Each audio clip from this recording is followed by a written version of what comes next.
Good afternoon, everyone. Welcome to Advising with Dr. Lyles. I'm your host, Dr. Lyles. My co-host, Dr. McCarley, is currently backstage with our guest. Today, we have a very special treat for you as three brave parents are here to talk about their children with disabilities and concerns about physical activities. Thank you. Hi, my name is Sarah, and my son Jacob was born with Down syndrome. He is 8 years old. I am a single mother, and at times this can be even more difficult given Jacob's disability. He is currently in elementary school, and I'm worried about how he will fit in to the different aspects of the school environment. I am most concerned about how he will adapt to the physical activity classes and how he will fit in that environment.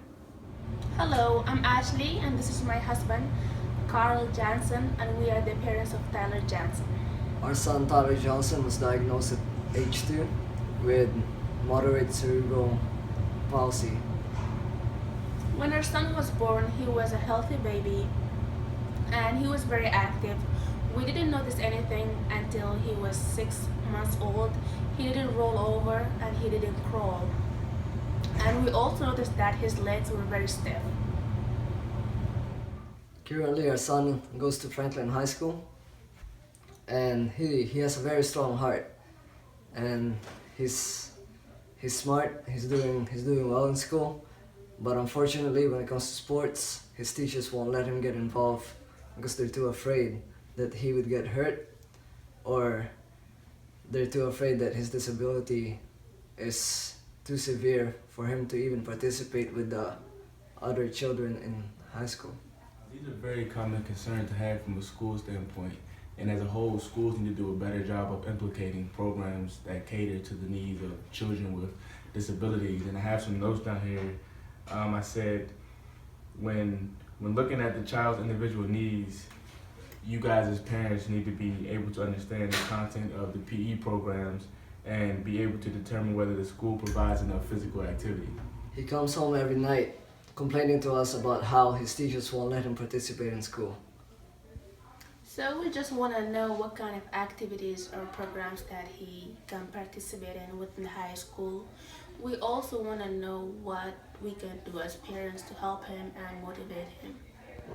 Now, Mr. and Mrs. Johnson, Tyler will definitely experience limitations because of his disability, but the main one that we will focus on today will be inadequate muscle control.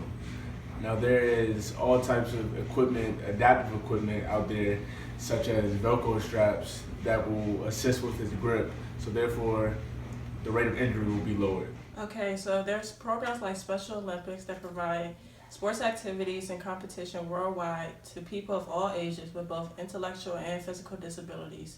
It incorporates a divisioning system which allows athletes and teams of similar abilities to compete against one another.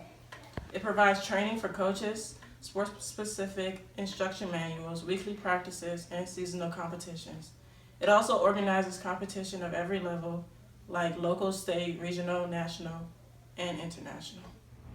Now, are there any other questions you guys have for me today involving limitations or benefits from exercise or physical activity? Since Jacob has Down syndrome, I have read a lot about it, and I have found that some authors worry about the exercise capacity of people with Down syndrome. I read that there is the possibility that his heart is unable to increase its rate appropriately when he is physically active, so I am concerned he will not be able to sustain any physical activity that is too intense.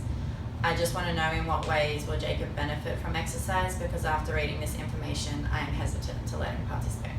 Now, Sarah, this is a very popular question, and I prepared notes just for it. Now, it says here, children with disabilities, just like any other child, needs the opportunity to participate in physical activities to benefit their physical health and psychological well-being. More specifically, children with autism, Down syndrome, intellectual disabilities, and children with special health care needs. It has also been shown that children with intellectual disabilities can also benefit from the participation in physical activities. In a study on children with intellectual disabilities, members on the Special Olympics who participated in a structure strengthening program for 3 months, twice a week, improved in the force generated by one repetition in several muscle groups. However, it's important to see a physician so that they can perform pre-participation examinations, or PPE, that help with suggesting suitable sports for children with disabilities. PPEs look into many factors to help decide what sport will be best for the child. The factors can include child interest, what the family is able to afford, and what activities the child will be most successful in because of their disability.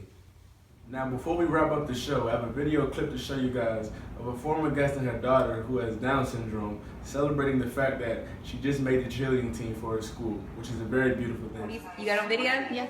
Okay, we're fixing to check the number, see if you made it. What's your number? 28. 28. Okay, so let's look. I made it. You made it. Oh my I God! made it. You're a cheerleader!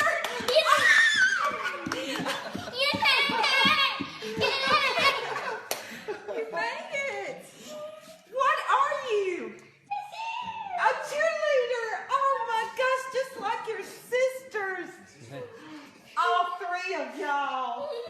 What number was Elizabeth? Well, ladies and gentlemen, this concludes our show. And I just want to give a special thanks to Carl, Ashley, and Sarah for coming in today and sharing their stories with us. And I also want to give a special thanks to my co-host, Dr. McCarley.